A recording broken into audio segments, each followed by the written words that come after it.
Ipinasabina na ng House Committee on Legislative Franchises si Apollo Quiboloy, Honorary Chairman ng Sunshine Media Network International o SMNI, ayon sa Legal Counsel ng kumpanya.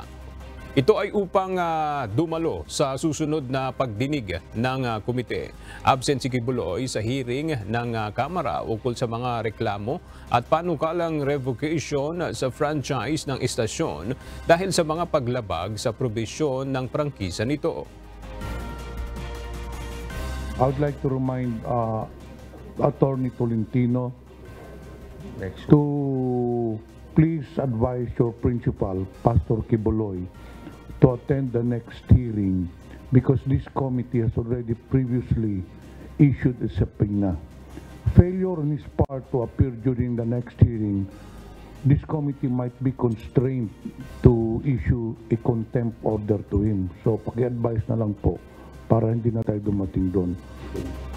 Samantala, sinita naman ng mga mambabatas ang mga opisyal ng SMNI dahil sa patuloy na pangre-red tag ng isang anchor nito.